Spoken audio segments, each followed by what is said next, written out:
Namaste and welcome to another interesting Facebook Live session. Today, we delve into the vital aspects of pancreatic well-being, from understanding its crucial role in digestion to exploring preventive measures and early detection of disease associated. Join us in this journey to promote a healthier and pain-free future.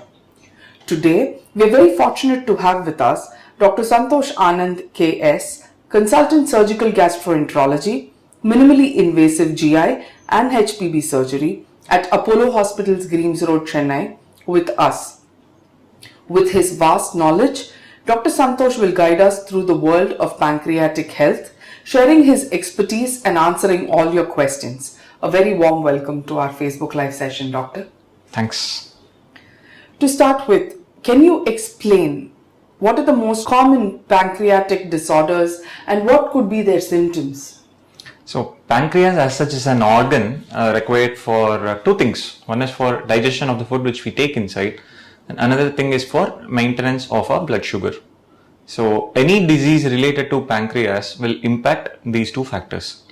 The most common disease affecting pancreas is called as pancreatitis, which is otherwise swelling or inflammation of the pancreas. So the next common disease which is affecting pancreas will be pancreatic cancer. So these two things initially, though the presentation may be different, for pancreatitis they present very early with severe pain, vomiting. At times it can present with its complication which can manifest itself like jaundice. And if this is repeating over a period of time, patients can develop mal-absorption, like they will pass stools whatever they eat, and at times they will have diabetes also.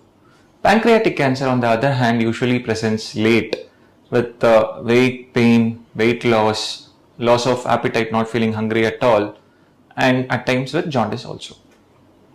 So jaundice is the common symptom here for both these conditions. Yeah, for pancreatic cancer, pancreas is an organ which extends from right side to the left side.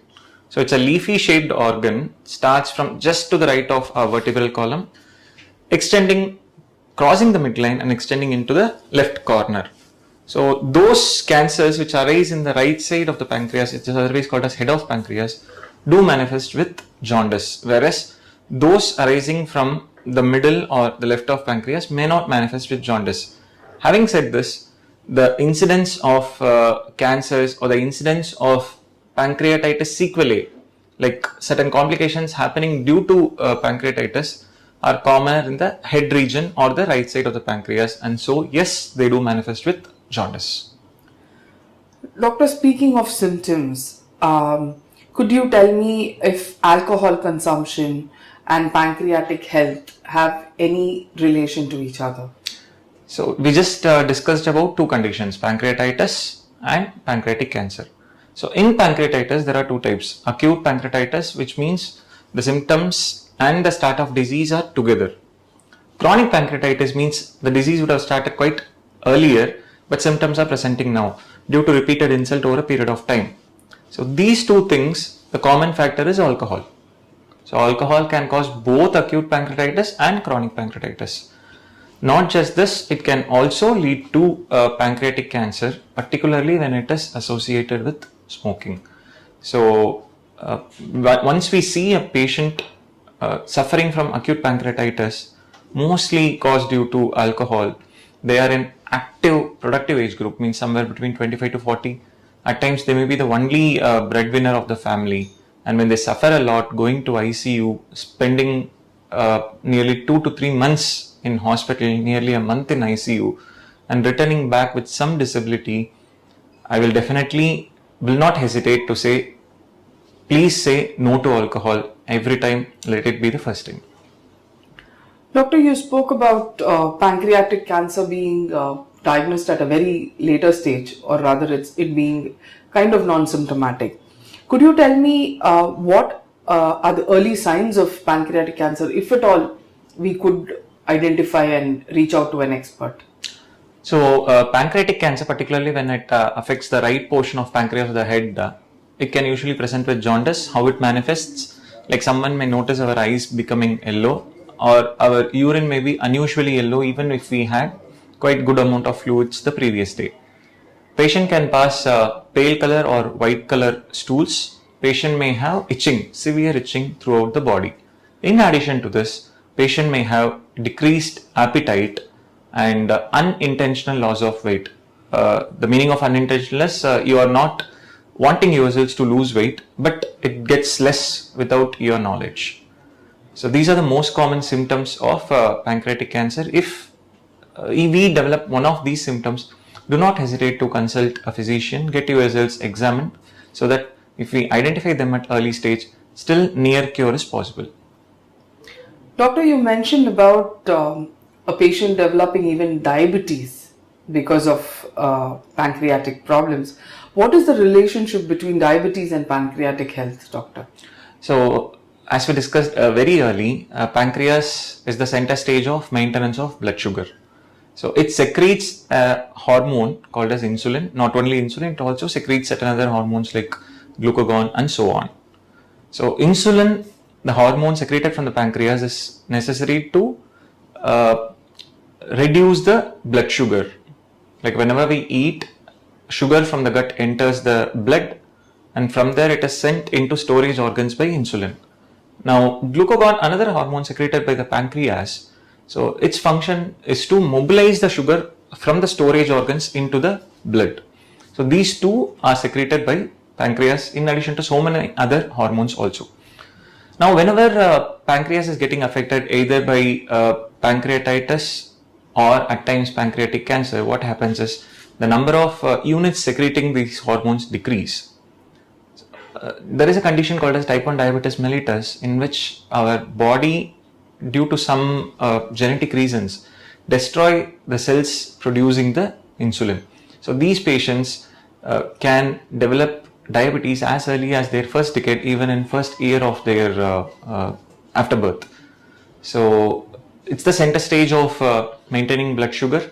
So any deviation, any disease affecting pancreas can definitely lead to diabetes.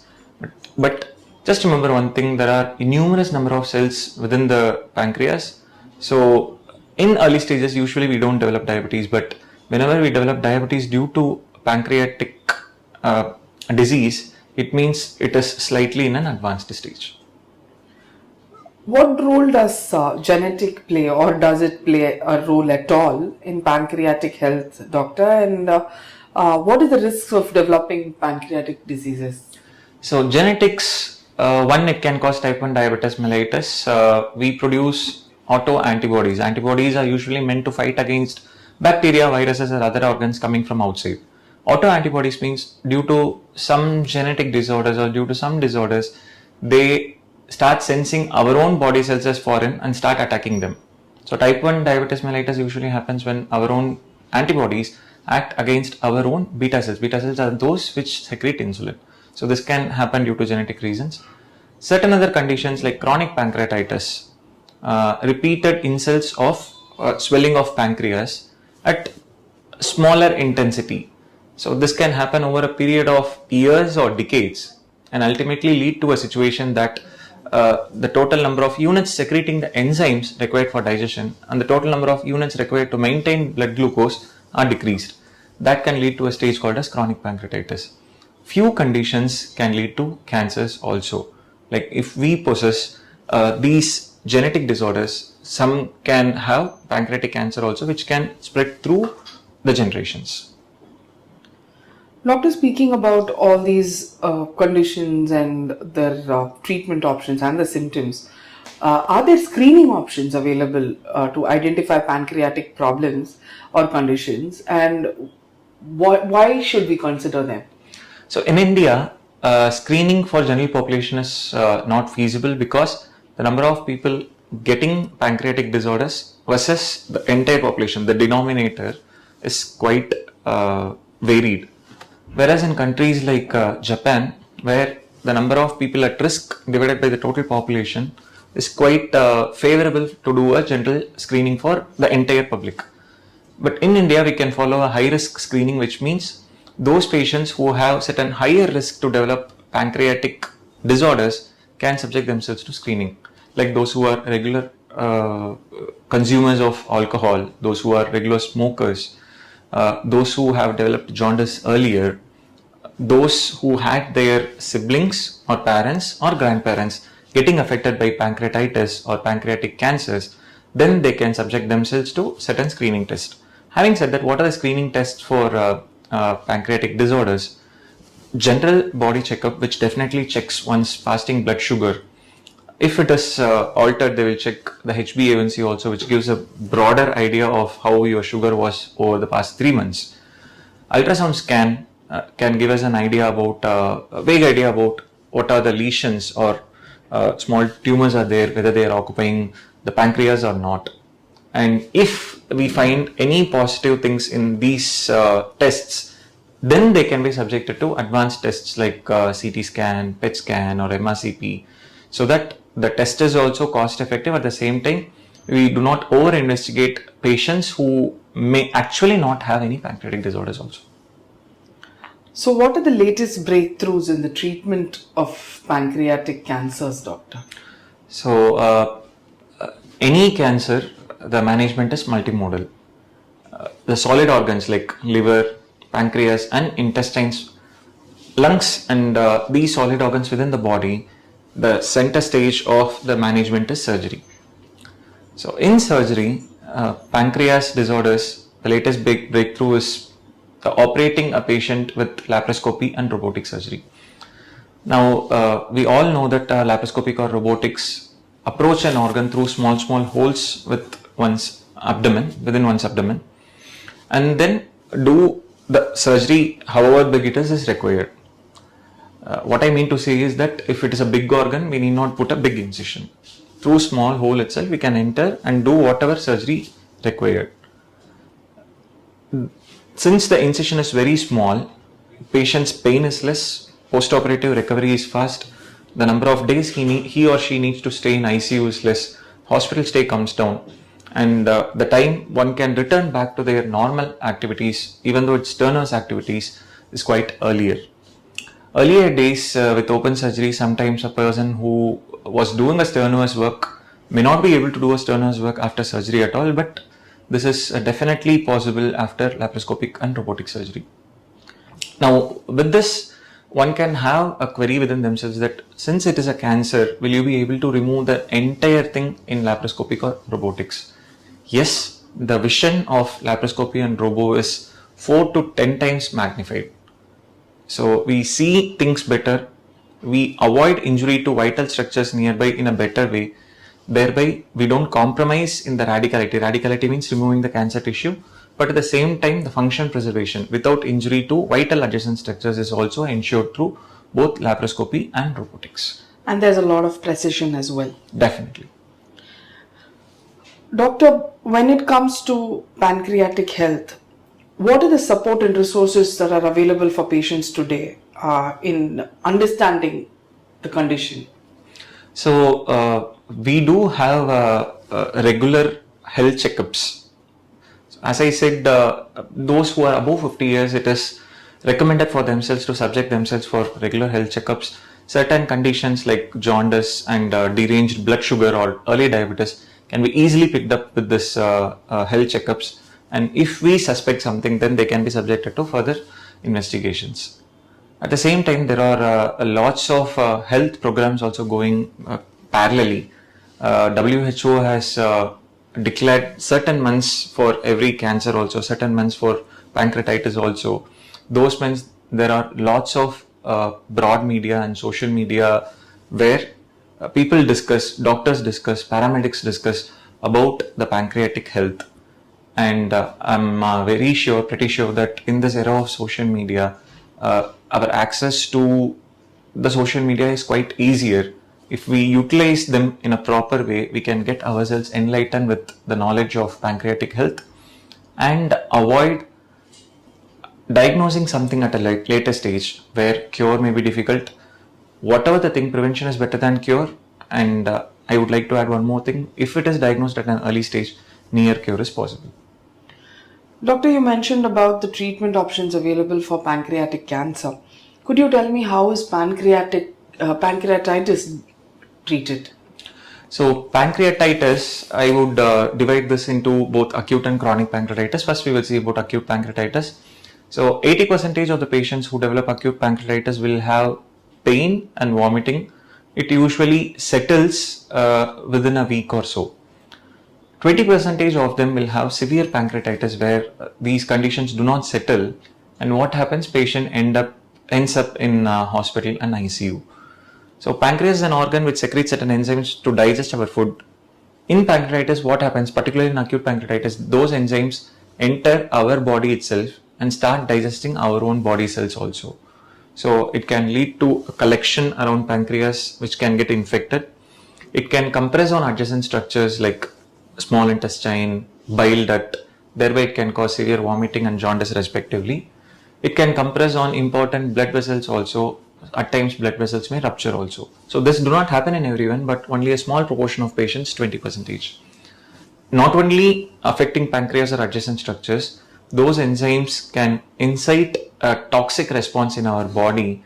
So every organ can be affected, starting from kidneys, heart, respiratory system, lungs, central nervous system, and so on. So coming to chronic pancreatitis can be manifested with diabetes at a presentation itself, or it can manifest with significant pain coming at regular intervals. Certain people present with malabsorption and digestive disorders in which they pass their own food whichever they take without getting digested. Now in acute pancreatitis, as I said, 80% of them require only medical management. Even in this 20%, they require intensive care in which they are monitored in the ICU with expected development of any complications. If at all they develop any complications, they may require surgery or intervention radiology kind of procedures in which, for example, pus is there around pancreas. We need not do surgery these days. Through ultrasound or CT guidance, we can precisely put a tube into that collection and drain it. In chronic pancreatitis, patients 50 to 70% can be managed with medical management like drugs and painkillers. 20 to 30% do end up in surgery. What kind of surgery? Again, in that we can do laparoscopic and robotic surgery. So stones are formed in chronic pancreatitis. Stones can be removed, and any blocks found within the pancreas can be bypassed directly by joining it to the intestine rather than allowing it to go through a narrowed pathway. All these things can be definitely done by laparoscopic and robotics. We'll take some questions from our viewers, Doctor. Sure. My mother was recently diagnosed with diabetes. How does this affect her pancreatic health, and what lifestyle changes can she make? Given that, given this question, Doctor, what is the relationship between food as well? If you can elaborate to her question and ours, it will be great. Sure. So diabetes most commonly is caused due to the resistance. Like insulin should act on certain organs to push the blood sugars into the storage organs. So what happens is the area where the insulin acts on the storage organs, that area develops some resistance. So that is the most common cause of diabetes. So the pancreas getting affected and leading to diabetes is only a small group of people. So first we should evaluate whether this diabetes is due to the previous condition or the second condition. Now if the pancreas is the cause of diabetes, then it could be type 1 diabetes mellitus, as we discussed earlier, where the insulin secretion from the pancreas has come down. This can be treated only with insulin injections. And if it is developed due to chronic pancreatitis, in this condition both insulin and glucagon are affected. So in this later condition, what happens is there can be sudden rise of blood sugars due to a deficiency of insulin. There can be sudden drop in blood sugars also due to deficiency of glucagon. So we have to segregate what kind of diabetes is it if it is diagnosed due to pancreatic cause. Now food, once we are diagnosed with diabetes, we need to take food which are advised only for diabetics. Like even in fruits, we need to avoid certain kind of fruits. Certain fruits like apple, guava, those are only which are allowed. We need to take food which have low glycemic index, which means which increase the blood sugar slowly and not suddenly, like rice. Millets can be definitely taken. Vegetables can be definitely taken. In meat, red meat is better avoided, and egg yolk is restricted, and so on. So food causing diabetes is different. Once we develop diabetes, we need to be very much aware of what food we need to take. Obesity has got its effect on each and every organ. So prevention is always better than cure. Avoid developing obesity. In that you can prevent developing certain pancreatic complications also. We'll take the next question. My husband is a heavy smoker, and you mentioned about the smoking impact on pancreatic health. What can I do to reduce his risk? Again, smoking has to be stopped. I would very well recommend your husband to quit smoking. Not only the pancreas is affected, each and every organ in the body gets affected by smoking. So it can predominantly affect your husband's lungs, can affect the vocal cord apparatus. Coming to my part of interest, digestive organs, it can affect each and every organ. It can affect pancreas, it can cause pancreatitis, and it is definitely a risk factor for developing pancreatic cancer 3 to 10 fold, which means general population 1 in 1 lakh or 1 in 5 lakh develop pancreatic cancer. One who smokes has increased risk 3 to 10 times more. So one has to stop smoking, and even after stopping smoking, to come back to their normal risk, it takes 5 to 10 years. So earlier to quit, better is the outcome. So to quit suddenly may be a problem. We can consult a physician or psychiatrist to seek the ways to slowly stop and quit pancreatitis or smoking related issues. My niece is a picky eater, doctor. Are there any kid friendly foods that can promote good pancreatic health? So generally one needs to eat colorful foods, which means natural colors, green leafy vegetables, good amount of fruits which should be fresh. At the same time, one needs to be aware of one's protein intake also, and that comes from both vegetarian and non-vegetarian diet. In vegetarian diet, uh, diets which are good in protein include paneer, soya, rajma, and dal. In non-vegetarian, egg yolk is very high source of protein. Good chicken, not broiler chicken kinds, mutton, all those have very good amount of protein, which can be easily assimilated. So there should be a right mix of both vegetarian and non-vegetarian diet. Unfortunately, diet rich in protein are not delicious. One can try to make it delicious by adding a decent amount of oil and spices so that it is palatable for children. So things which are readily available, very very tasty, are definitely very have low quantities of protein, but rich in saturated fatty acids, which are not good for not only pancreatic health, the general health also. So try to increase their protein intake, try to decrease their saturated fatty acid intake, and try to make things bit spicy and healthy by adding good amount of good oil and spices. uh, Once the children are used to eating junk foods, it is difficult for them to change from junk foods to their normal food in their adulthood.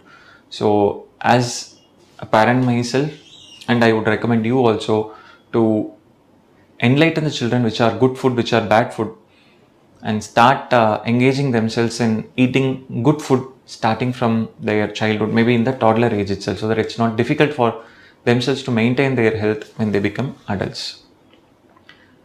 We'll take the next and the last question, doctor. My wife has been struggling with digestive issues for quite some time now. Could this be linked to her pancreatic health? And should she seek further evaluation for this? So the commonest digestive problem caused by pancreatic disorder, it is called as steatorrhea. Steatorrhea means passing oily stools. So pancreatic enzymes are required for digestion of both proteins and fat, but when pancreas is affected to a significant amount, the enzymes come down. So whatever protein or fat which we take in doesn't get digested, and it is passed in the stools itself. So if your wife is having a kind of passing oily stools which are difficult to flush off in your closet, it is sticking in the closet, then she is likely to have a pancreatic disorder. definitely she needs to consult a physician or a gastroenterologist, subject herself to certain investigations which can range from blood investigations, stool investigation, and certain imaging like ultrasonography, and if required, an MRCP. If we identify the particular problem, definitely it can be cured with medicines or in a small proportion of patients with surgery. What would be your message to our viewers today, Doctor? So, prevention is always better than cure. Quit smoking, quit alcohol, have healthy food which are green leafy vegetables and good amount of protein intake. Avoid obesity, do good exercises. Least exercise which one should do is 5 kilometer walking in 45 days or anything equivalent to that. And once you develop symptoms, jaundice, don't seek immediately for native treatment. Get yourselves investigated, find what kind of jaundice it is, so that whenever we have certain symptom, if we identify it at an earlier stage, near cure is definitely possible. Prevention is better than cure. Identify it at an early stage so that near cure is also feasible. Thank you very much, Dr. Santosh, for guiding us through the world of pancreatic health and helping us understand the treatment options available today, even if we are prone to pancreatitis or pancreatic cancer. For appointments with Dr. Santosh Anand KS, consultant surgical gastroenterology and minimally invasive GI and HPB surgery at Apollo Hospitals, Greams Road, Chennai, please contact 044 4040 1066. I repeat, 044 4040 1066. Thank you very much, Doctor. And Thank thank you. you, viewers.